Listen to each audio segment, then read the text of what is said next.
Ani, bonjour, and good afternoon. First of all, I'd like to congratulate the success of the 2014 Northern Ontario First Nations Environment Conference. This clearly is a vital conference for so many and for so many reasons, ultimately for our children, and I did hear that in the last presentation. I first of all must acknowledge the traditional territory of Fort William First Nation. I would like to also acknowledge the Anishinaabeg. I know that there's folks from Nan here, a majority from Nan, Treaty 3, Treaty 5, and other regions. I want to also acknowledge all of the organizations and the professionals that deal directly with the land. You are essentially guardians for the next generation. My name is Isidore Day. I'm the elected chief of Serpent River First Nation, and I sit as an advisor and a board member to our development corporation, member of the North Shore Tribal Council. And overall, I guess my relevance here is that I'm a Anishinaabeg citizen who is concerned about what happens to our children and their future. My presentation today focuses on Serpent River First Nation and its perspectives on what jurisdiction means in the area of sustainable development and where we're moving forward to. So again, my focus is we're talking, and we've probably heard a lot in the conference about regulation and policy, and I guess being a First Nation leader, I'm going to try to give a perspective on First Nation jurisdiction and what that means. Jurisdiction doesn't have many letters in that word, but it's a pretty big concept and a term that many grapple with. What is jurisdiction?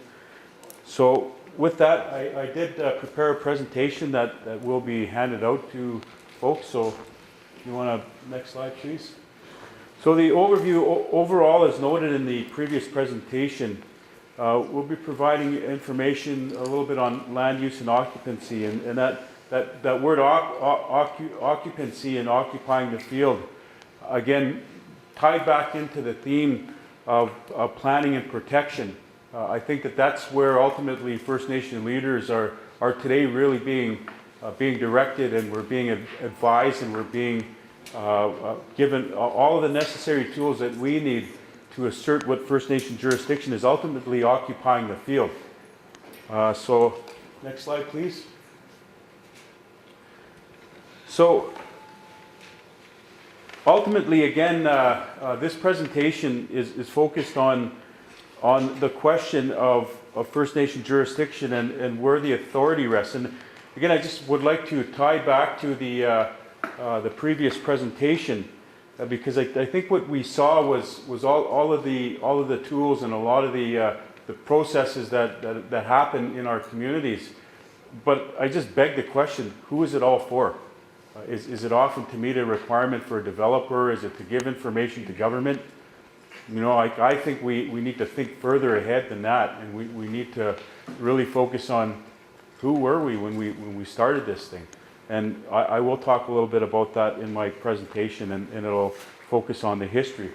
So the first part, inherently Serpent River First Nation people have always had a direct connection to the land, a vital reality. Without the land, we would not survive. We have always been advised that the most important aspect to our rights was our responsibilities and obligations as freely given by the Creator. So responsibility is our ability to respond and uphold our rights. I think my point here, getting into the presentation, if you want to move to the next slide, is it seems like we've become so overly focused on rights that we haven't truly examined the full nature of the issue of responsibilities. I know I lived in the James Bay territory for 7.5 years, and I seen a lot of the culture there, and I had an opportunity to be on the land and really learn, because I didn't know a whole lot. But one of the things that I really think about often is the culture and the tradition of the Mushkegowuk people, and one of the things about the coming out ceremony, when the child is put into a Tikanagan, and they spend quite a period of time where that child's feet never touch the ground, and then there's a ceremony later to to celebrate that child's life and who that child will be. And the community surrounds that child. And ultimately what's happening in that situation at the first part of that child's life is one about responsibility. Who's responsible? The child looks and he or she sees how to do things, and the child is actually imprinting a lot of that in their mind. But ultimately, my point here is one that talks about responsibility is probably more paramount than the issue of rights. And we've spent the last couple of decades since Section 35 talking about our rights and really defining what that means. And I think now we're at a place in time where this whole notion of responsibilities needs to be developed, and we need to find that balance. So, in Serpent River First Nations perspective, this whole notion of responsibility, an effort to advance development in a way that does not create irreparable harm and impact on the environment, rather seeks to maintain or improve on community, ecology, and consequence of the triple bottom line accounting, which is about the land, the people, and prosperity. The land can survive without us, but we would perish without the land. Again, my point here and why our people in Serpent River are so adamant about sustainable development is because we've always coexisted with the fundamentals of natural law. There's always, with every act, there's a consequence. And we know that, and we've been told time and time again, if you just do things right, if you look on the land and you take the example of natural law, it's actually going to give you the direction you need. But it's not just about overconsumption, it's about watching how the land sustains itself. So again, natural law and sustainable development are key concepts in our process moving forward. Next one. So I'll just talk a little bit about the history here of Serpent River. Our people have always had a direct relationship with creation. Our legends speak about the land, water, fire, sky, and all living things given by the Creator. We always knew that we must be ready to take our responsibilities as caretakers and stewards of the land. Mining, deforestation, and ill-fated plans for development would provide a calling for Serpent River First Nation to advance its values and beliefs into action plans. Development should never again happen without first assessing what it is the Creator had provided for us, our gifts and sense of inherent obligation. Children teaching land, responsibility, and rights toward one another. Our efforts toward economic development were realigned in the 1990s in Serpent River First Nations mission and vision to ensure that the community and environment were paramount. Our policy towards sustainable development includes the recognition of First Nation jurisdiction and the establishment of the Environmental Review Commission based on Anishinaabe, Aki, Ginabajing, Chinook, and Nagawin. So again, going back to natural law and going back to this concept of obligation and our responsibilities, our community, again, the history, I wish I had more time to speak about what happened to us. Initially, we all know the story of the fur trade and how that would become one of the fundamental relationship building blocks between the Europeans and the indigenous people on Turtle Island. But later, this notion of exploitation of mining and minerals, it clearly did not include our people to the degree that it should have in terms of how that was going to be done. And what would happen to our people in the last 50, 60 years is uranium mining would have a strong foothold in the territory, and some of you may know and some of you may not, but we ended up with 800 million tons of radioactive waste in our territory. And as a result of the incursion and the industry doing things that it didn't really understand, we ended up seeing the river totally killed. We ended up seeing decades of repair and so-called trying to get back to a state of original being. But clearly we now are faced with having to deal with all these tailings management areas that hold low level radioactive waste and acidic runoff of the mining industry. That one experience is just one. Other areas are deforestation, and we're now seeing that many communities and territories deal with that. We know that. But the point here is that our people said, hang on a second, something happened back there, and we now need to be part of that process. So next slide, please. So I'm kind of just fast forwarding, and then I'm going to go back into history again, because it starts to make a little bit of sense as to why I'm so strong and why our people are so strong, that this is not just an undertaking of a requirement of duty to consult. It's much bigger than that. We need to think well beyond just meeting a requirement. We actually have to develop our own governance process. So what we've done is we've established the Environmental Review Panel, and it's to review and assess selected economic development projects proposed for SRFN lands and within our traditional territory, treaty territory, to provide a mechanism for objective scientific review through the completion of a harmonized environmental assessment of a variety of lands and economic development activities being proposed on reserved and traditional lands. So again, this notion of jurisdiction, you start to see a number of jurisdictions just in that one statement. And to advise Chief and Council and the Development Corporation on lands and resource proposals, and to provide recommendations for mitigation, consultation, and accommodation issues and concerns. And where SRFN EDC or the community members are project proponents, to ensure adequate consultation with community members and neighboring communities.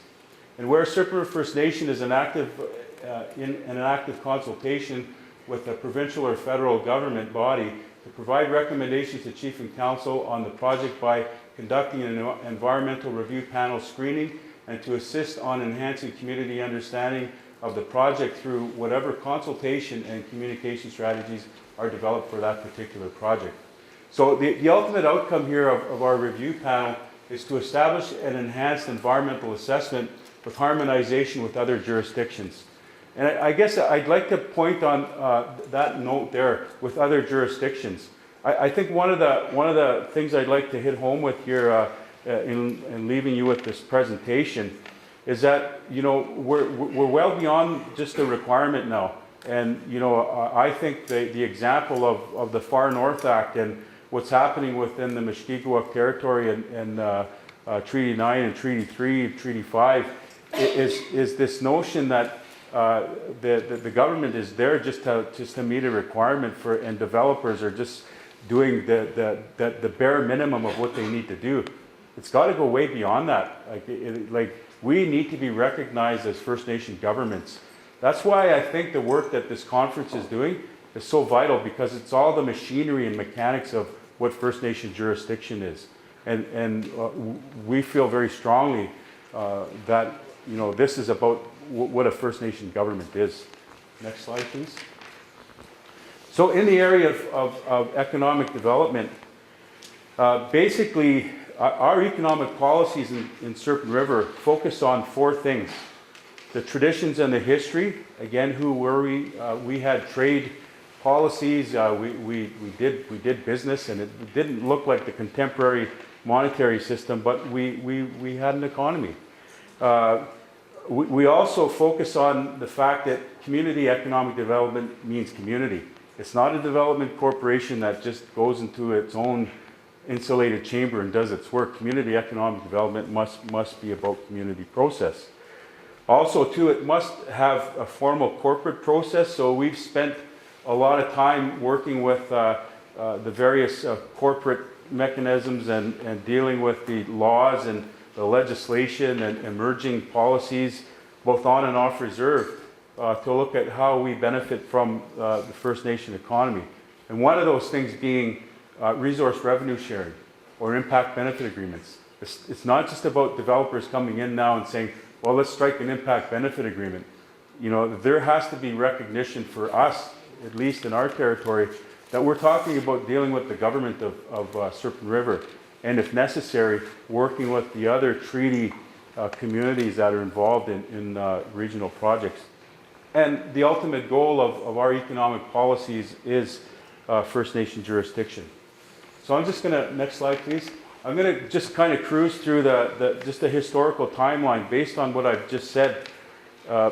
You know, since time immemorial, we need to go back there more and more. And the point that I would make here is that right now the Ontario government has taken the directive, and they've been signaled, they've been cautioned, if you will, that First Nation jurisdiction and First Nation rights are and should be critical in everything that Ontario does. I guess the proof of that is that this Ontario government has taken the direction that First Nation treaties in Ontario need to be of paramount focus. That's why the Ministry of Aboriginal Affairs has put together a program, and they've enhanced investments in that area. And we also know that the bigger issue here is that this open for business concept and mantra of the Ontario government, it recognizes that without First Nations part of the process and having legitimate benefit and reasonable accommodation, that business just is not going to happen. I guess the example that I will use here is that your discussion in the Mining Act right now, we were very adamant as leaders a few years back that the Mining Act must include Aboriginal treaty rights. What does that mean? Why do you think today that the prospecting and development is down $400 million in the province of Ontario? It's not just because of the global environment. It's because developers saying, holy crap, Ontario doesn't have it together in terms of how they're going to work with First Nations. So we're not prepared to invest in Ontario. That's the reality. So what does that mean? It means for us, we have an opportunity to put forward First Nation jurisdictional models in the area of the Mining Act. And that's why Serpent River has went back to the history and said, listen, what happened with uranium mining, if there's going to be anything done in terms of mine tailings management or new mining or recycling of tailings, you got to go through our jurisdiction first. So again, just since time immemorial, the point here is that we were all born with personal sovereignty as Indigenous people. Responsibilities and rights, talk about nationhood. Again, for Serpent River, we're saying this is about nationhood. This is no longer about just meeting minimum requirements. Our prophecies and our legends talk about discerning the path, and you know, this is something we more and more, when we look at our history and the things that the elders have said, there's so much correlation and so much truth to what we're experiencing today. They once talked in our very specific area about a big black snake that would come down from the hills and do damage to the land. And what we have now is a Brookfield water diversion generating station where there's a big black penstock. That's something that our elders seen a long time ago. And they would tell us that we would have to be very, very careful about those things. Again, lands, people, and prosperity talks about the Creator's gifts, and we always had the relationship working together. And I guess that's the point that I'd like to raise here, working together, because, you know, we asked the question, and many of our young people say, well, why do we accept that $4 a year? Why do we continue going there? It's like we grovel for that pittance at treaty time. Well, it's because we're instructed to uphold the principle of sharing and recognizing the sacred bond within that treaty. And we're also realizing that we need to have that corrected. But in the meantime, we must always make ourselves present. We must uphold and we must honor the treaties. So that's a very, very important aspect, is the history of treaties and how those get upheld. Because when you go to court and when testimony and evidence is provided, you need to be able to kind of tie that into what the court is going to need to help render a decision in favor of the treaties. So again, next slide, please. So again, staying on the issue of treaties, you ever asked the question, do our young people know what treaties were about?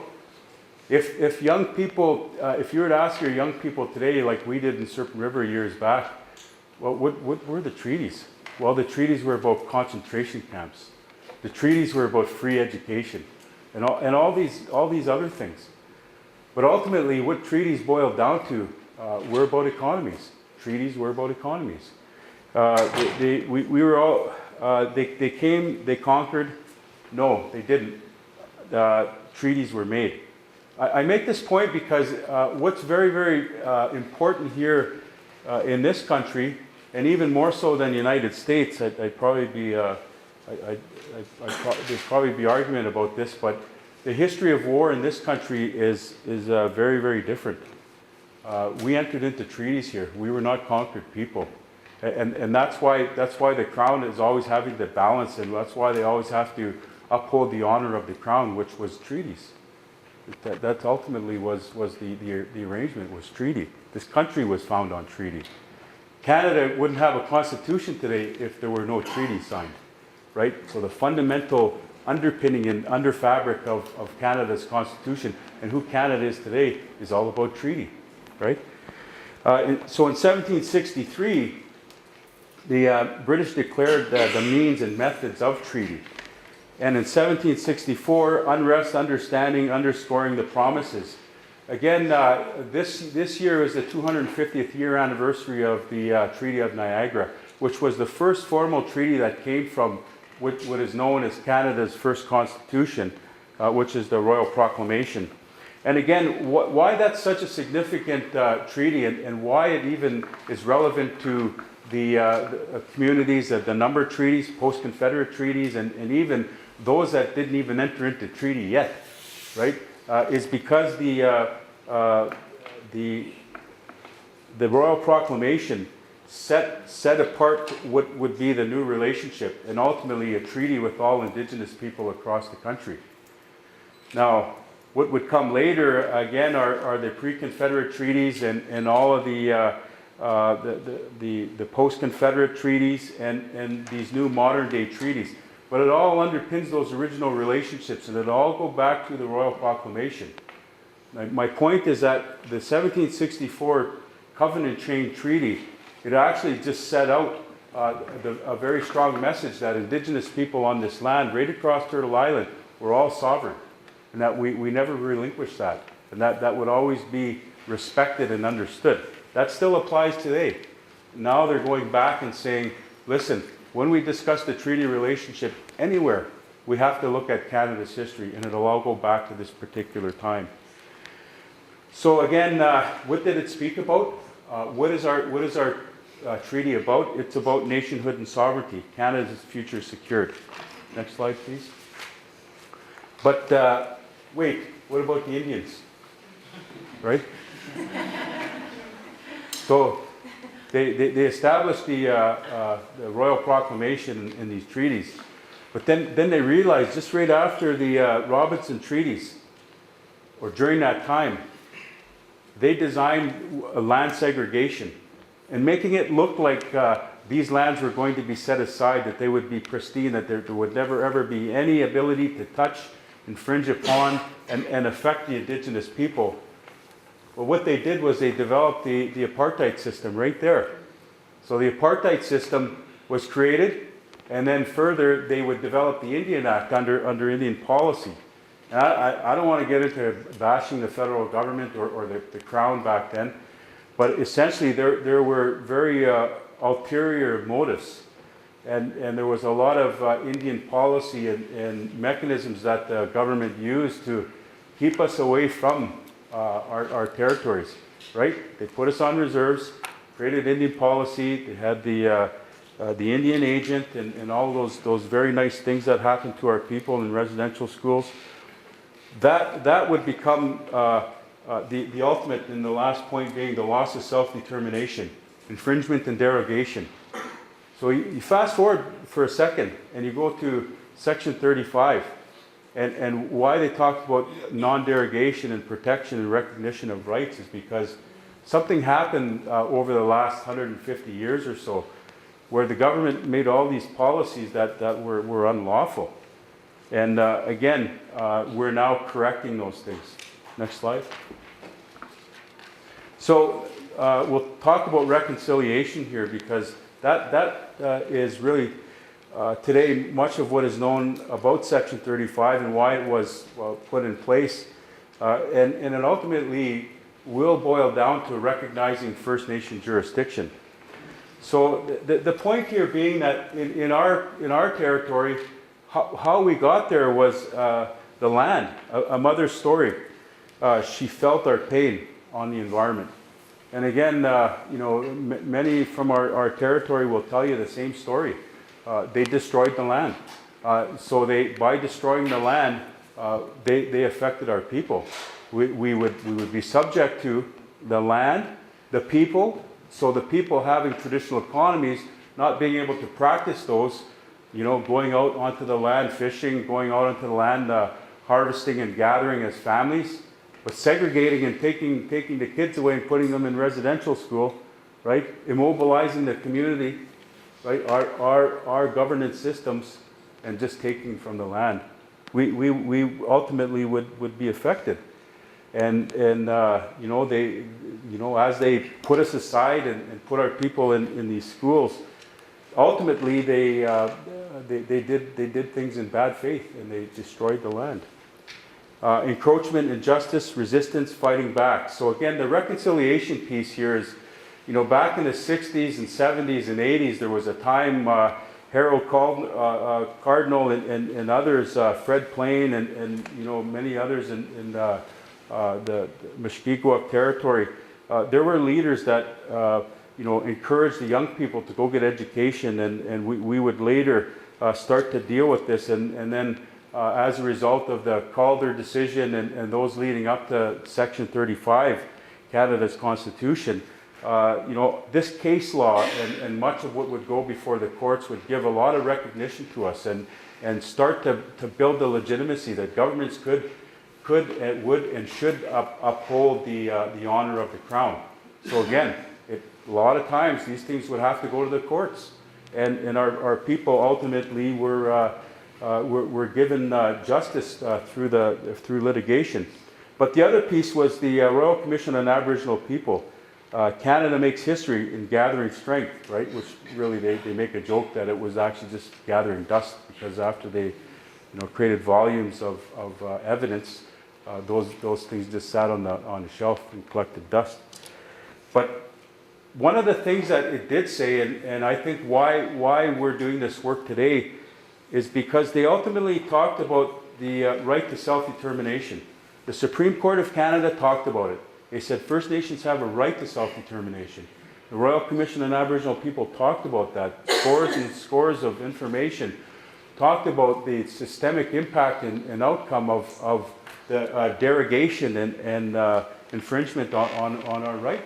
And ultimately, the question would then be raised in 1996. What is self-determination? How does it happen? Then you start to see tribal councils, and you start to see more devolution from the federal government to First Nations, and them knowing that they would ultimately have to ensure that First Nations have a right access to the ability to take and to be more self-determined. First Nation jurisdiction, responsibility and rights, Anishinaabeg Declaration, ROJ, nation building. And in our territory, the Anishinaabeg Nation, part of our exercise became, what are those areas that we're going to start working on as a nation in the area of education or child welfare or comprehensive self-government? And I guess that the caution here in this is we go back to the federal government's policy on inherent rights, and we know that it sounded good at the time, but we quickly learned that it wasn't about inherent rights. That it was really the government trying to label something a certain way and kind of further entrench us into more legislation. But today our people are saying, no, that's not what it's about, and we need to push back and do something different. So we need to, next slide please. It's about assessing and correcting the ledger. And from the perspective of First Nation jurisdiction on the environment, corrections have to be made. Where do First Nations fit into this in terms of the environmental jurisdiction, economic jurisdiction? So for us, we've been spending a lot of time, and I know much of my time as part of the leadership in Serpent River is about understanding self-determination and infringement. And again, I think it's important. It's an important discussion that we need to have at the technical level. We need to have it at the leadership level, but we need to have it at the community level. Because a lot of times we're going to find out that our people are saying this stuff, right? They're telling us these things, and first it doesn't make sense, but it's so simple, it just clicks in, right? They say, we should be able to just go out there and do that. They're right, right? Remember back in the 50s and 60s where our men were being put in jail, right? Just for feeding their family off the reserve? That happened. That was as recent as 1960s. You know, there's something wrong. So understanding self-determination and infringement. And again, I'll start winding up here. But the discussion on infringement, let me just say that probably the biggest area of focus that we're finding a lot of opportunity is this notion of justifiable infringement. And if any of you know case law and the Sparrow decision talked about what is a justifiable infringement. When and where can the Crown say, okay, for safety reasons or for conservation reasons or where there's no capacity, we can infringe on the First Nation right to self-determination. That's the crux right there. Right there, that's the crux. Where we don't have the capacity, where it becomes a question of conservation and where it becomes an issue of safety, the Crown then assumes authority and jurisdiction. So what do? We correct that. We assess where we can put things in place. And that's why Serpent River said, hang on a second here. No longer should the big consultants down in Ottawa be responsible for our process. If anything, we're going to create our own process here, and we're going to share in the responsibility as to how that's going to happen. That's really the issue of infringement being dealt with or corrected.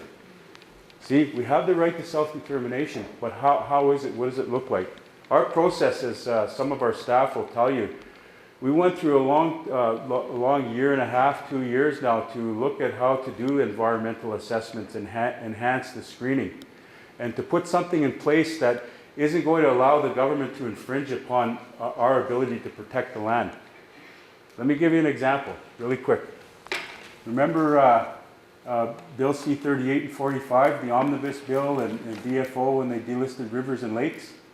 Well, the Conservative government had this notion, we need to expedite and we need to fast-track business.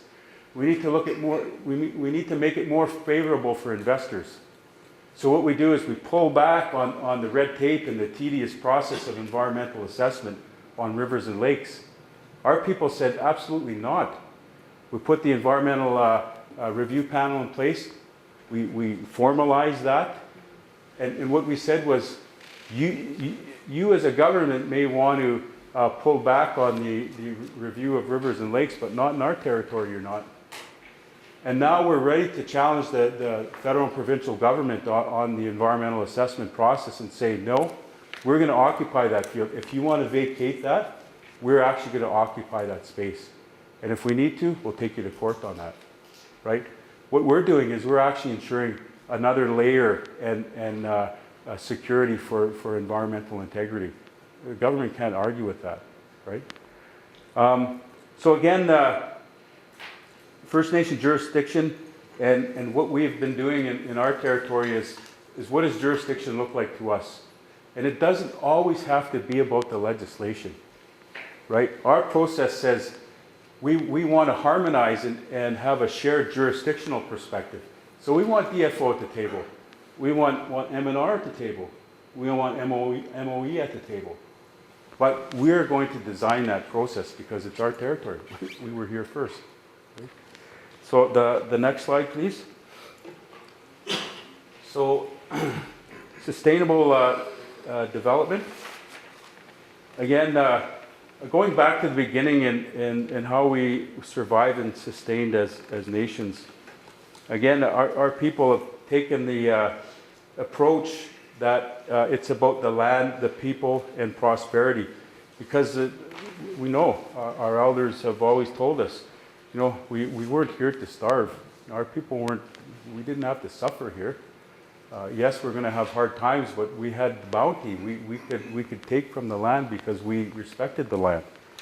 And as a result of that, we were also told that it's not about taking first and then thinking about the land later, right? Remember we said that without the land, we'll perish, but the land can survive without us.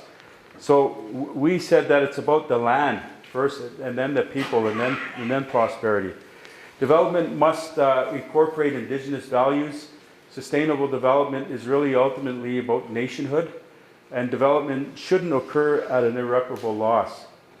And when we looked at this, and you know, we've been doing this for a little while now, you know, we recognize that we need to take a systems approach, and that's the elders and the traditional knowledge does really exemplify the or amplifies the systems model, and we look at partners, policy, process, and priorities. And again, when we looked at all that, we said, okay, we need to start segregating and separating some of these things. So sustainable development really means about having the discussion about, you know, what all of those things mean in front of us. So ultimately, government and industry, and our people have said it for a long time, you can't just expect that we're going to have a review examined in 30 days. You know, there's more to it than just your 30-day review process. So what did we do? We created our process to look at what the reasonable timeframes were, and we have folks here that can share that information with you. Next slide. Serpent First Nation Economic and Environmental Jurisdiction. Bring a new perspective in today's relationships. It's about recognizing ultimately the First Nation government-to-government relationship. So I'm going to go back to this discussion on treaties because it's probably one of the most paramount aspects of this. Basically, treaties were about the land. Economic development at the time of treaty making was the most important goal for expansion of fur, forestry, mining, and trade between the Crown and its global partners.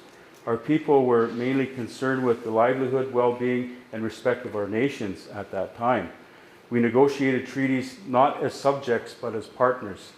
And again, as simple as that might sound, that's a huge statement and recognition that the government can't avoid that. And more going to court when the foundation of our arguments are treaties, it'll all go back to what were treaties. We were not subjects. We were not meant to be wards of the state. Ultimately, we are partners. It was always understood that when treaties were made, sovereignty and nationhood were not relinquished. Rather, these were acknowledged and reinforced. First Nations always and still hold that self-determination really is about responsibility, interpreted First Nation jurisdiction with regard to the land. Next slide, please. So my last two slides here. So just some recommendations and some reflections for the Ontario First Nation Environmental Conference.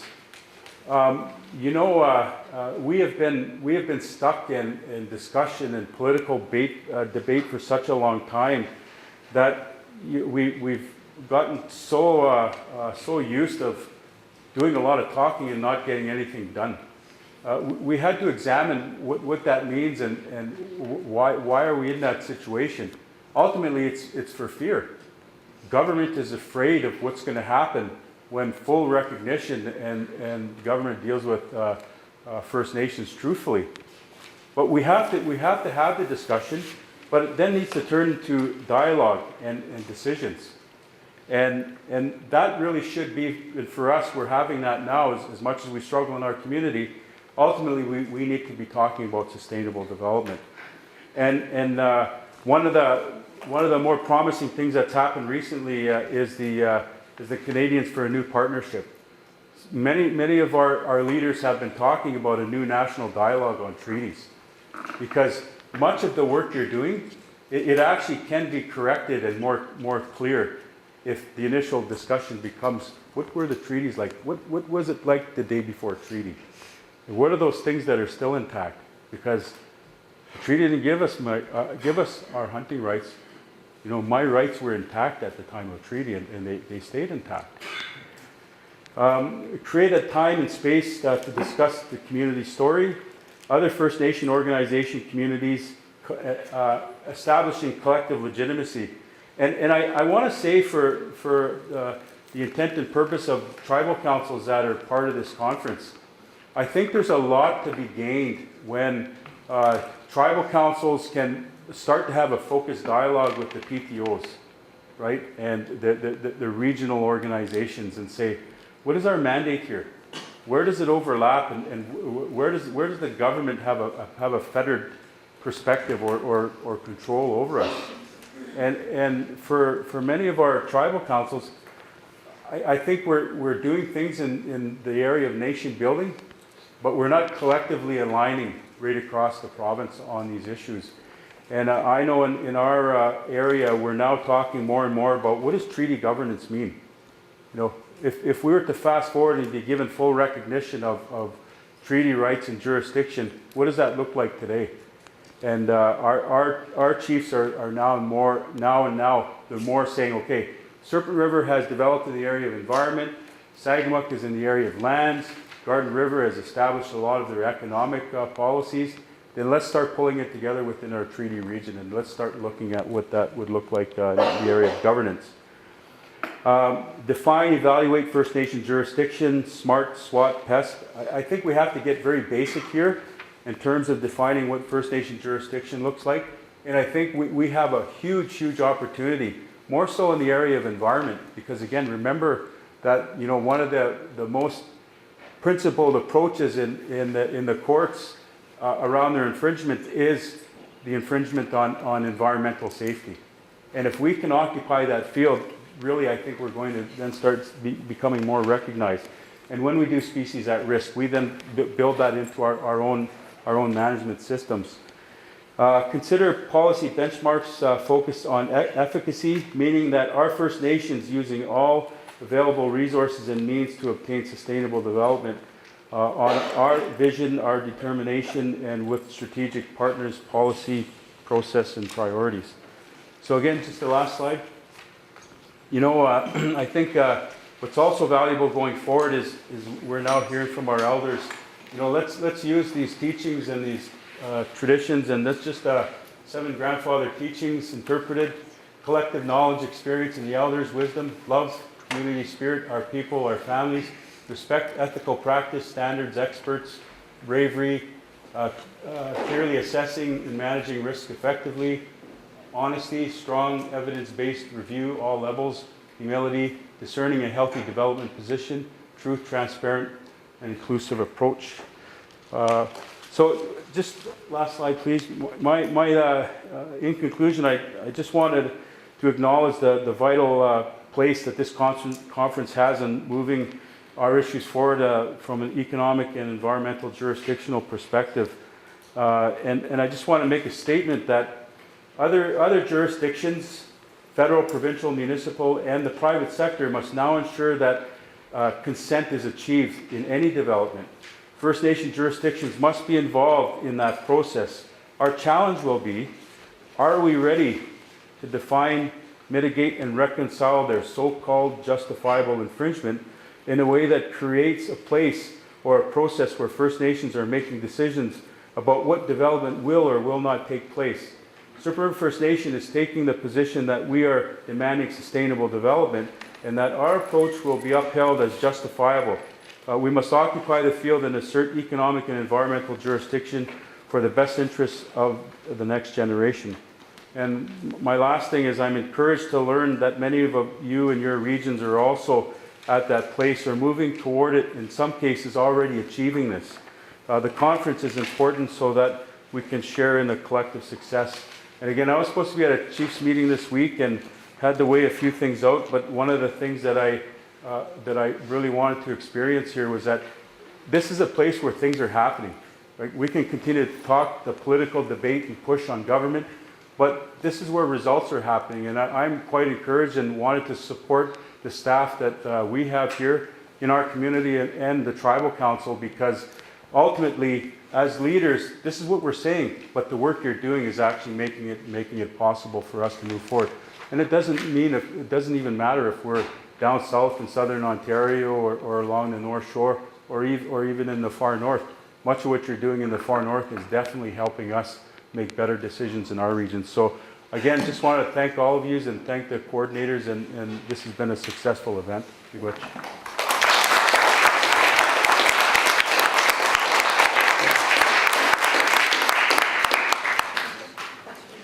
want to ask questions or comments? Yes. You mentioned other people that we could talk to about the environmental review process, because we've been working a lot on this in different communities across Canada and have found that the biggest challenge is that timelines are very, very difficult to maneuver as far as trying to actually build consensus and understanding and review within a community. And you can't do it on the same timeline. You can't do a 30-day review period. You need 3 months. So I'm just wondering if you might not have time to answer it, but you could direct me to someone.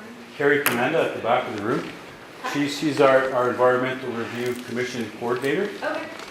And again, just a point there, it doesn't matter. Like we're actually, once we put the process in place, that we then justify the means to change timelines or to give exemptions in some cases.